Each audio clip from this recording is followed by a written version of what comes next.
pro, ¿sí? Es lo que hace que cada quien pueda hacer lo que hace el otro, pero entrenamiento perticia a cada quien en su tarea, ¿sí? Patines, al que es nadador, al que es atleta, al que lanza la jabalina, bueno, todo lo que nosotros observamos necesita una habilidad y esa habilidad se va desarrollando es con el tiempo, ¿sí?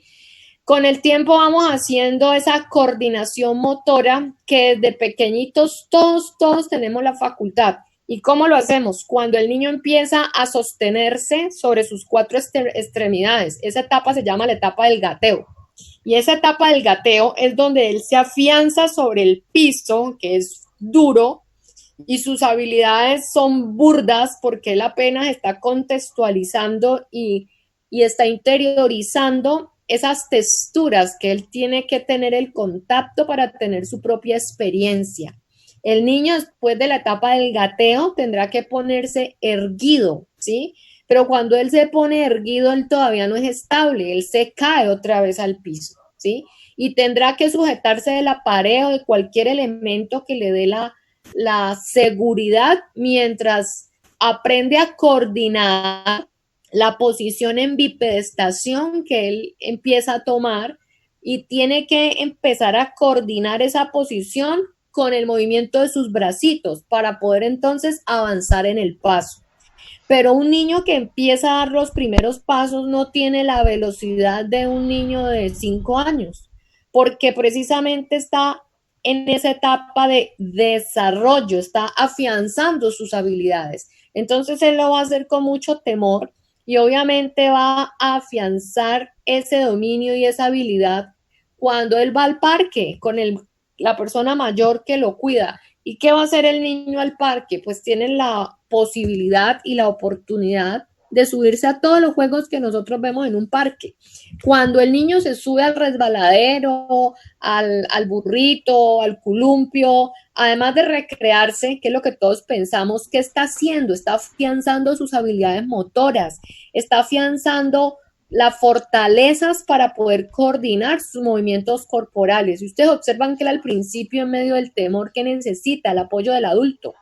Cuando el niño se afianza, necesita el apoyo del adulto, no, porque ya le aprende solito a dominarse sobre el elemento que está utilizando para jugar y empezará a crear nuevos movimientos. Y es cuando ustedes observan que la primera vez el niño se lanza de un resbaladero con mucho temor, pero ya lo hizo la primera vez, entonces la segunda vez ya va a tener más certeza de subir los escalones. Y ya después de que lo hace muchas veces, lo hace corriendo y vuela.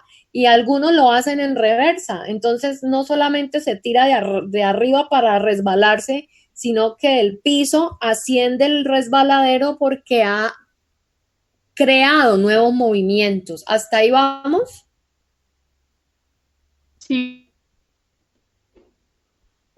Bueno, entonces, ¿cómo lo hacemos? Lo hacemos posible porque tenemos un cerebelo y ese cerebelo entonces tiene, nos dicen que por fuera tiene una sustancia gris, sí, lo más externo, y es allí donde vamos a encontrar unas células que son básicamente amielínicas, pero que también en la profundidad de la corteza cerebelosa vamos a tener sustancia blanca y en esta sustancia blanca es donde vamos a aprovechar la mayor capacidad de conectividad que tiene la corteza cerebelosa y esa capacidad de conectividad la vamos a hacer por fibras mielínicas a través de células que permiten ese rol, ese trabajo.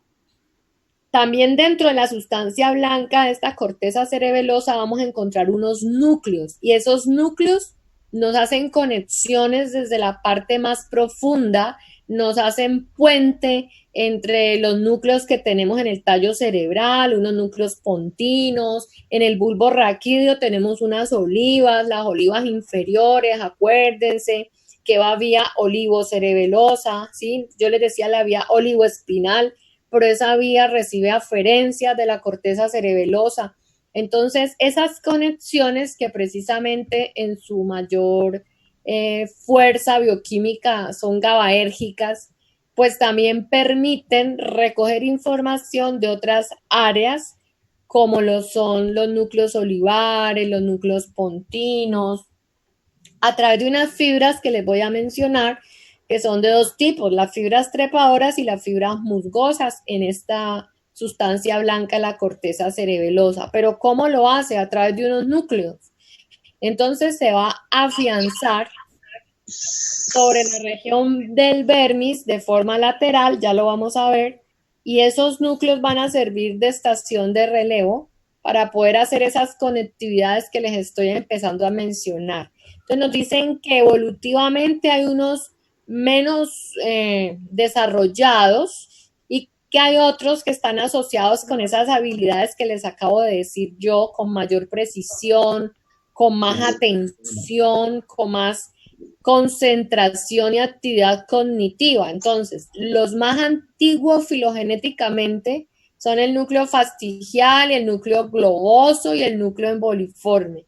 ¿Sí? Ese núcleo emboliforme también lo pueden encontrar en algunos textos como el núcleo interpuesto. Y un núcleo que por la forma que él describe, porque parecen unos dientecitos, toma el nombre de núcleo dentado. A este núcleo lo correlacionan los autores con la formación en esa capacidad cognitiva que se le atribuye recientemente al cerebro, porque él también tiene la autonomía de tener su propia decisión sobre ciertos movimientos que se ejecutan. Entonces ese núcleo dentado permite hacer esas conexiones asociadas e integradas hacia la corteza frontal. Bueno, entonces básicamente tenemos 4 núcleos, unos menos evolucionados, otros más evolucionados, pero que son las zonas de conexión de mayor importancia en la corteza cerebelosa y específicamente en la sustancia blanca. El tronco. Esa sustancia blanca la vamos a asociar con fibras muy mielinizadas. Bueno, en una placa microscópica, si nos mostraran el cerebelo en toda su extensión, diríamos que tiene unas proyecciones digitiformes que parecen unos deditos, ¿sí? Muy simétricas que pueden permitir la visualización de la sustancia gris y la sustancia blanca, teniendo en cuenta que hacia la parte medial, exactamente donde está el puntero, encontramos una capa que lo hace diferente al resto de estructuras del sistema nervioso. Y eso que lo hace diferente son precisamente las neuronas que vamos a encontrar en el cerebelo, conocidas morfológicamente como las neuronas de Purkinje. Esas neuronas de Purkinje que determinan precisamente la capa de Purkinje se encuentran medialmente, ¿sí? En toda la corteza cerebelosa, son de gran tamaño y con muchas proyecciones dendríticas. Aquí la tenemos la capa de Purkinje, ¿sí? Por fuera de la capa de Purkinje, esto que está rosadito, ¿sí? Me está indicando que tengo una capa superficial que se denomina la capa molecular, ¿sí? Y profundamente lo que observamos en oscuro, esto es una tinción hematoxilina de eosina que realmente es una tinción general en histología. Y entonces está más profunda. Acuérdense, en la corteza cerebelosa, sobre la zona media, vamos a tener la capa de Purkinje, externamente vamos a tener una capa molecular y más profundamente vamos a tener la capa granular. Realmente hablamos de 3 capas. ¿Listo? ¿Qué vamos a encontrar en la capa de Purkinje? Abundantes neuronas que van a caracterizarse por que tienen un soma pues grande, dicen que el soma es de gran tamaño, en su parte de proyecciones dendríticas tiene muchísimas ramificaciones y va a tener proyecciones primarias, secundarias, terciarias y cuaternarias. En un lenguaje más sencillo lo que quiere decir es que tiene tantas dendritas que son neuronas que se caracterizan por ser muy densas en sus conexiones dendríticas y dentro de estas dendritas que ustedes ven más profundas, pues abundan otras proyecciones que se conocen como espinas dendríticas. Entonces esto es, digamos, como lo importante de visualizar cuando entramos a describir cómo son esas células que determinan el cerebelo. Y si las observáramos en el microscopio con una tinción especial para el sistema nervioso, esto sería así: unas neuronas todas grandes, todas popochas en su soma, ¿sí? Con muchas proyecciones dendríticas. Si diéramos ampliación a esto, ustedes verían esto como una cantidad de melena aquí, en este sector. Y esta es la capa que se conoce como la capa de Purkinje, con un ambiente bioquímico que predomina GABAérgico, ¿sí? Aquí el neurotransmisor GABA es de los más importantes. Por encima de las capas de la capa de Purkinje, vamos a tener la capa molecular, y en esa capa molecular hay unas fibras. Esas fibras paralelas que van a determinarse en esta capa van a permitir hacer interconexión con otras neuronitas que se conocen más bien como interneuronas. Básicamente son células en cesta y células estrelladas. Más adelante las vamos a observar. Y esta es la capa más profunda, ¿sí? Es la capa granular. Desde aquí sacamos una serie de fibras que se conocen de un grupo, las fibras trepadoras, y de otro lado las fibras musgosas, que pues ahora rato les voy a empezar como a explicar. Ese cerebelo tiene dos caras. Tiene una cara anterior y tiene una cara, esta es la cara anterior, la que ven en verde, y filogenéticamente se asocia con lo más moderno en lo que desarrolla esta estructura, y son los movimientos más finos y más elaborados. Es la parte anterior del cerebelo. Y tenemos una región media que se determina por el espacio flóculo nodular. Lo observan aquí en azul. Esto es una fotografía del Atlas de Netter. Y vamos a tener este espacio que observan. Qué pena, ¿me repite por favor el espacio qué? ¿El bueno, azul? Vamos a tener unas caritas. Vamos a tener como la barriguita del cerebelo, ¿sí?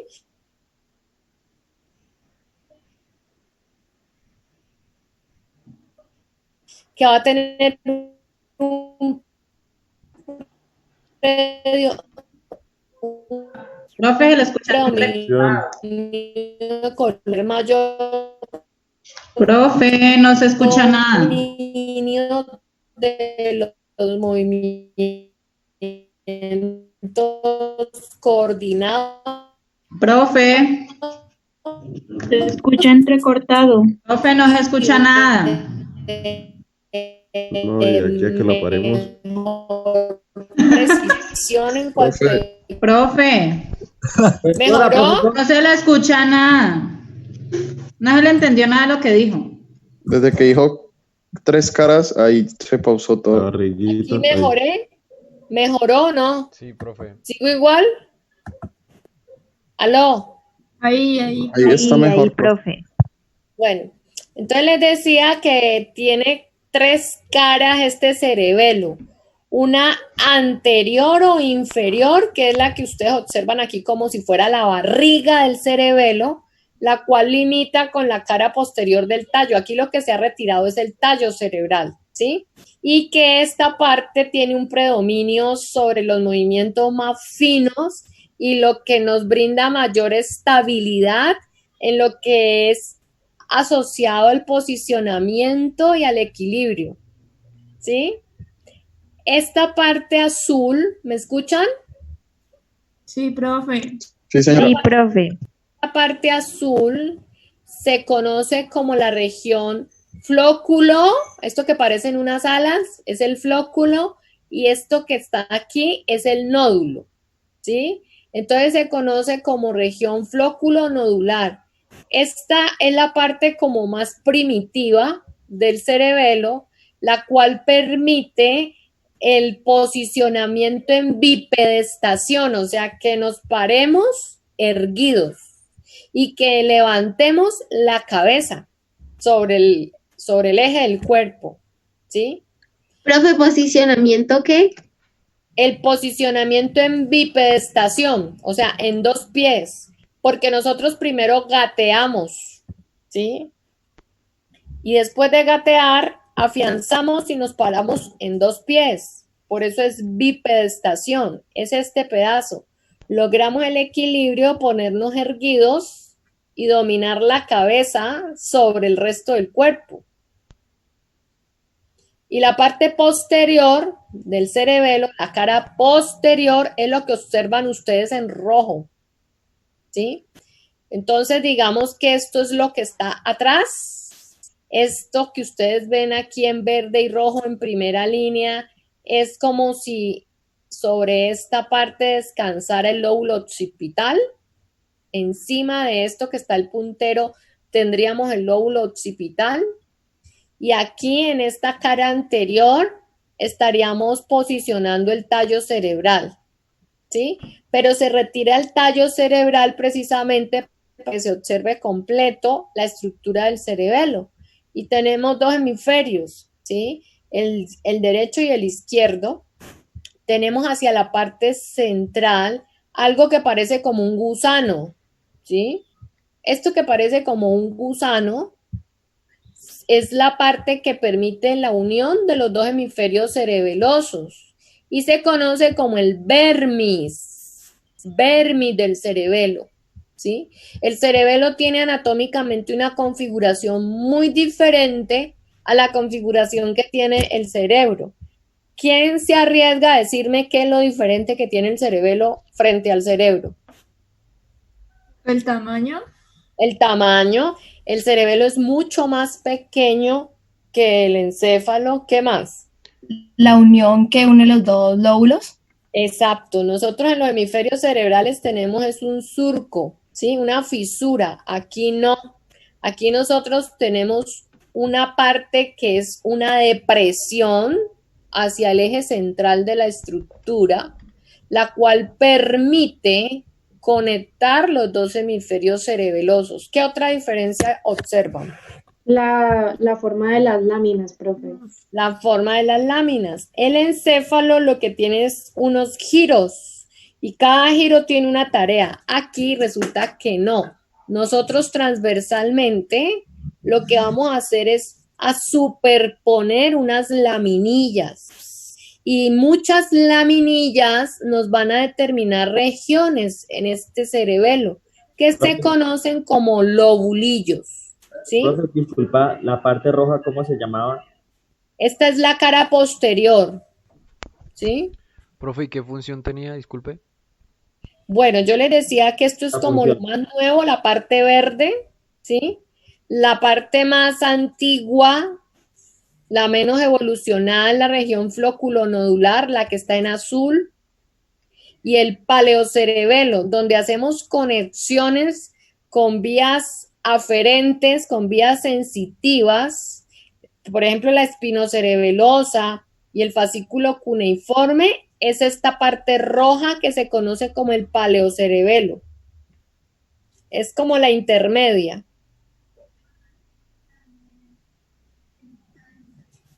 ¿Y la función de esa, profe? Ya la vamos a ver. Lo que ahora necesitaba era que ustedes observaran cómo es anatómicamente. Ya lo dijimos, es de menor tamaño que el encéfalo. Él hacia la zona central está fusionando los dos hemisferios cerebelosos por algo que se conoce como el vermis, ¿sí?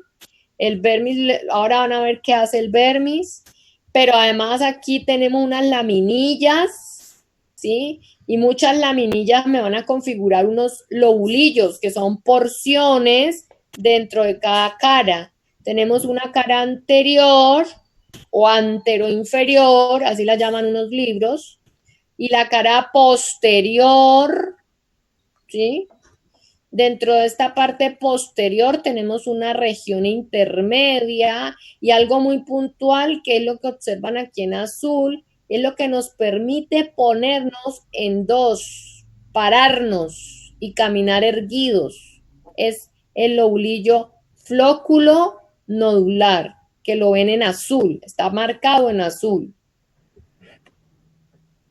¿Listo? Sí, profe. Bueno, entonces aquí tenemos un cerebelito. Esto es una toma del libro de Pimienta y es una fotografía pues real, ¿sí? Como si estuviéramos de verdad en el anfiteatro. Es un cerebelo, que está en en buenas condiciones, donde nos permite ver esta zona del vermis y esta zona que está bien arriba es el nódulo. Estas masitas que ustedes ven laterales aquí en la región del flóculo, y esto es estratégico para que podamos pasar, les decía yo, de gatear a pararnos en las extremidades inferiores y dominarlas, ¿sí? Y caminar erguidos, porque nosotros caminamos erguidos.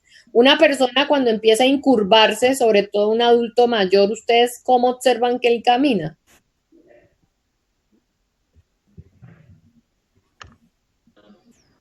Con la cabeza hacia abajo.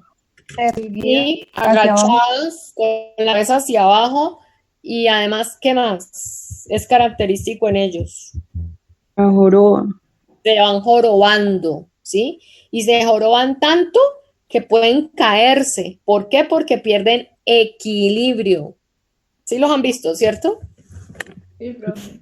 Bueno, entonces, gracias a esta partecita que es el flóculo y el nódulo, estamos erguidos. Esto que observan aquí son los pedúnculos cerebelosos, que son 3 y ya los vamos a estudiar.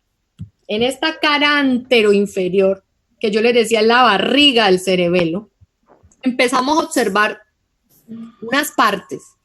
La que está más cerca al vermis, ¿sí? Lateral a él, esto se llama amígdala cerebelosa. Y esta amígdala cerebelosa está muy cerca de la región del bulbo raquídeo. En este sector, si hay una compresión, por ejemplo, se me empieza a ocurrir en lo que uno lee para contarles. Cuando esta amígdala cerebelosa sufre de pronto un tumor en este sector, el cerebelo, ¿sí? Empieza a aumentar de tamaño, esta amígdala cerebelosa puede comprimir el bulbo raquídeo y el paciente puede fallecer, como le llaman, de insofacto, ¿sí? Porque esta amígdala puede aprisionar el bulbo raquídeo. Esto es un lóbulo muy importante del cerebelo, ¿sí? Y está delimitado por un surco que se conoce como el surco retroamigdalino. Aquí estaría. Detrás de este surco, ustedes realmente van a ver un lobulillo que tiene 2 regiones, 2 mitades. Y aunque ustedes no las vean claras, aquí hay una y aquí hay otra porción. Se llama lobulillo digástrico, ¿sí? Y continuamos con un surquito que se conoce como lobulillo predigástrico, ¿sí? Pero ahora que veamos otras estructuras, las estructuras en profundidad, se los voy diciendo más puntual. Profe, una pregunta, ¿es lo mismo que el lobulillo semilunar? No, el lobulillo semilunar inferior, ¿sí? Está aquí detrás de este lobulillo digástrico, estaría aquí, el lobulillo semilunar inferior. Y hay un surco que va de extremo a extremo, levantando esta cara inferior o anterior de la posterior. Y como ese surco va de extremo a extremo, bordeando ambas caras, se llama surco horizontal.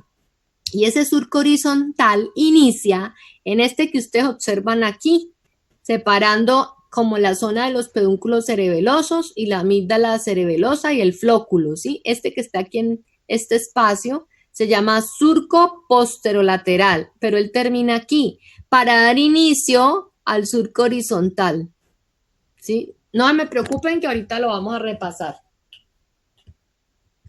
Bueno. Cierto, profe, esta es la cara que mira con el tallo. Sí, esta es la O cara sea que... que es la cara posterior. No, esa es la anterior. La anterior. Otros profesores lo llaman como la cara basal del cerebelo, ¿sí? La cara basal. Es la cara anterior.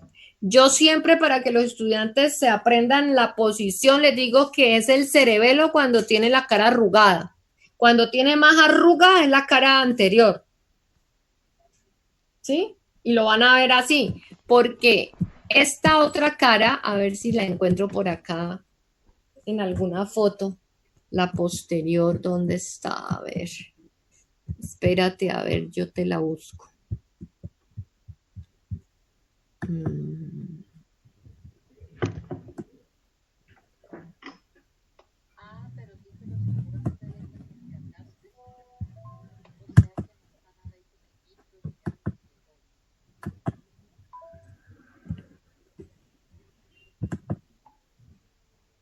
¿Aquí sí la ves bien?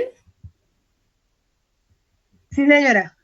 Bueno, entonces esta carita me está permitiendo ver la espalda del cerebelo.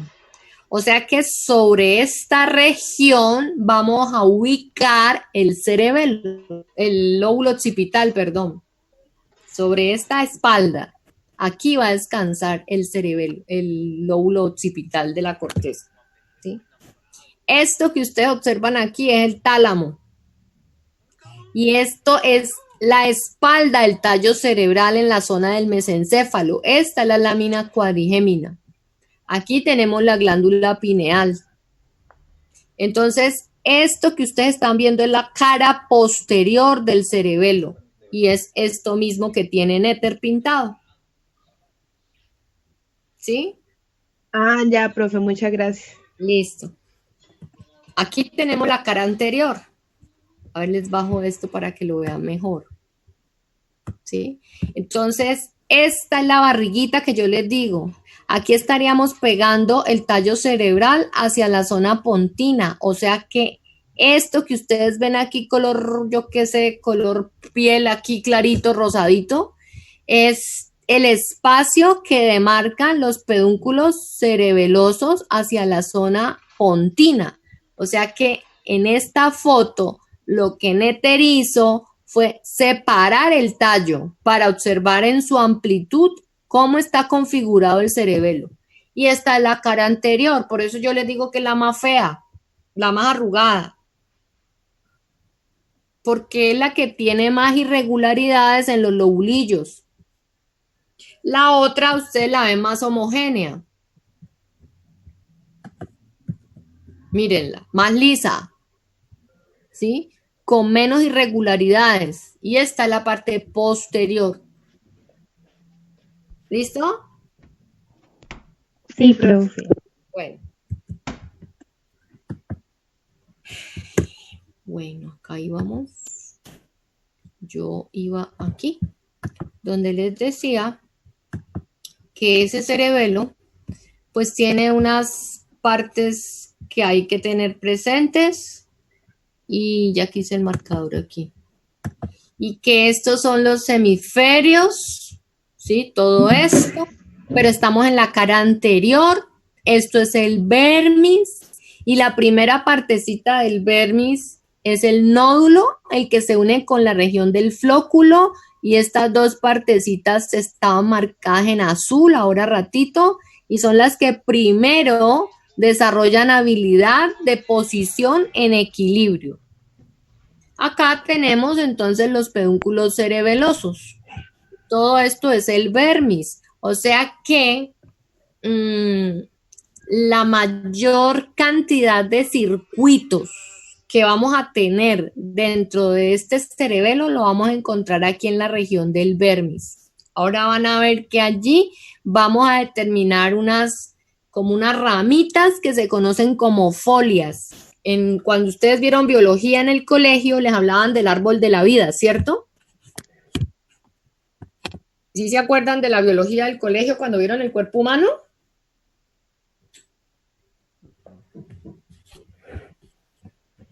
¿No? Niños. No. Hola, ¿me escuchan? Sí, profe, pero la verdad, Sí, no. profe. Bueno, les voy a acordar cuál es el árbol de la vida. ¿Alguna vez en el colegio les hablaron que el cerebelo era responsable por el equilibrio y que él tenía una región que se conocía como el árbol de la vida? ¿Sí o no? ¿No? Todo esto que ustedes ven aquí, todas estas ramitas, se llama el vermis. Y él tiene un inicio que es la língula y tiene un final que se llama nódulo. Este árbol de la vida, que se conoce como vermis, se va a delimitar por los velos medulares superiores, los cuales conectan con la lámina cuadrigémina, y acá por el pedúnculo cerebeloso inferior vamos a tener los velos medulares inferiores. Este corte es un corte sagital, donde me está mostrando el tallo, el cual está por delante de nuestro cerebelo.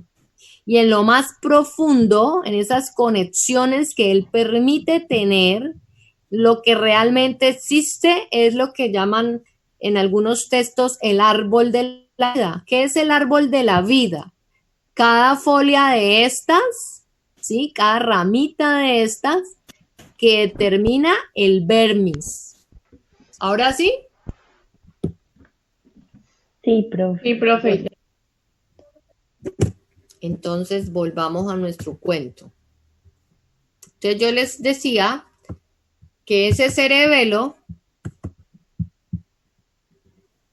tiene unas partecitas que lo hacen importante, y esas partecitas dentro de esta cara anterior son el foco de atención de las aferencias, o sea, la llegada de varios tractos, y entre esos tractos tenemos que volver a tomar el espinocerebeloso anterior o ventral, que proyecta las fibras a la profundidad de la corteza del cerebelo. El espinocerebeloso posterior o dorsal, ¿sí? Mírenlo aquí, que ingresa básicamente a hacer conexión con la folia del vermis. Y otro tracto importante que también aterriza aquí en la corteza cerebelosa, ¿sí? Es el espinolivar. Ese espinolivar integra información con fibras de la región olivocerebelosa, y esto me integra información de estímulos cutáneos y propioceptivos. ¿Se acuerdan cuando yo les hablaba del invidente, que él podía tener estímulo sensitivo del relieve que él pisaba el pavimento con un bastón? ¿Sí? Y eso que lo lleva con esa información sensitiva, pues tiene que atravesar cerebelo. Y de ahí que ellos desarrollen más las vías, la vía auditiva, porque han perdido la visión. Y alguno de ustedes me decía, y el tacto, claro, porque al tanteo ellos tratan de afianzarse, ¿sí? Y guardar el equilibrio. ¿Listo? Entonces vamos a tener conexiones que vienen del sistema reticular, de la vía espinolivar, de la vía espinocerebelosa anterior y posterior. Entonces, el cerebelo también integra información sensitiva con la motora. Pero él tiene una irrigación propia. Él tiene 3 arterias que son muy importantes, porque cualquier evento isquémico aquí no nos va a deteriorar, no nos va a causar parálisis, ni nos va a hacer pérdida de sensibilidad. Pero un compromiso en cerebelo puede hacer que tengamos alteraciones en la marcha y que tengamos marchas descoordinadas, marchas torpes, marchas, como dicen algunos, bizarras, o sea, erráticas, deficientes, ¿sí? Hay distonías, hasta lenguaje lento y no modulado adecuadamente pueden presentarse por situaciones en corteza cerebelosa. Entonces, esas tres arterias que son importantes mencionar aquí, por encima de esto que ustedes están viendo, estas son las arterias vertebrales, ¿sí? Estas arterias vertebrales, cuando se anastomosan, determinan la arteria basilar. Por encima de las arterias vertebrales, lateralmente, a la altura vulvar, sacamos una arteria muy importante que se conoce como arteria cerebelosa postero-inferior. Esta arteria cerebelosa postero-inferior está marcada aquí en estrellita amarilla. Ella ingresa al cerebelo por la cara anterior, pero perfunde, ¿sí? Saca arteriolas que van a irrigar la cara posterior de la corteza cerebelosa también, ¿sí? Entonces, irriga territorio anterior y también irriga parte posterior, ¿sí? Del cerebelo. Hay otra arteria muy importante que es la arteria cerebelosa anteroinferior. Está marcada aquí en rojito, ¿sí? Esta la vamos a encontrar en su recorrido hacia la zona bulbopontina, exactamente aquí en la zona donde se anastomosan las vertebrales y continuamos con la basilar. Sacamos un ramo lateral que bordea todo el surco bulbo pontino, ¿sí? Y se introduce al cerebelo medialmente. ¿Por dónde? Por el surco horizontal, ¿sí? Esta es la arteria cerebelosa anteroinferior. ¿Dónde la vamos a encontrar?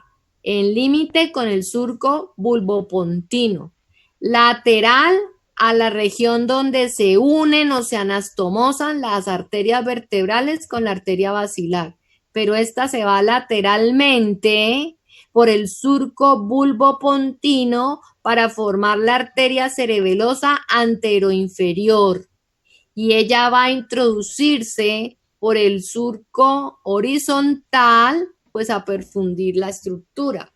¿Hasta ahí es claro o están con sueñito? Peñito. Yo sé que se van a tener que echar agua en la cabecita ahora. El profe nos puede dar como 10 minuticos o 5, no sé. Esperemos, acabo la irrigación y se van a tomar aire. Listo. Bueno, profe, gracias. Entonces, esta que observan en azul, ¿sí? Va sobre la línea pontomesencefálica, debajo de las arterias cerebrales posteriores, porque esto que ustedes ven aquí ya es parte del polígono de Willis. Y esto se llaman arterias cerebrales posteriores. Entonces, debajo de las arterias cerebrales posteriores, tenemos la arteria cerebelosa superior. Entonces, la arteria cerebelosa superior va a responder por perfundir la otra parte de la cara posterior del cerebelo. Miren que con la arteria cerebelosa anteroinferior irrigamos la parte inferior de la cara posterior, ¿sí? Y con la arteria cerebelosa superior nos introducimos a irrigar la parte superior de la cara posterior, ¿sí? Entonces miren que él aborda como una mitad y la otra mitad. Por la mitad inferior irrigamos con la arteria cerebelosa anteroinferior. Con la parte de arriba vamos a irrigar con la arteria cerebelosa superior. Esta que ustedes están viendo aquí, arteria cerebelosa posteroinferior, también la llaman en el lenguaje clínico como la pica, ¿sí? En abreviatura. Y la amarilla, perdón. Y la roja la van a llamar AICA, arteria cerebelosa anteroinferior. Se pueden ir a tomar agüita y nos vemos. Bueno, ¿esto me corta los 40 minutos o sigue derecho, Lina? Profe, parece que sigue derecho porque ya lleva más de 40 minutos. Sigue, bueno, sigue. entonces, si se corta, entonces vamos por la otra conexión que arrancaba a las 3. Aquí los espero. Bueno, profe. Bueno.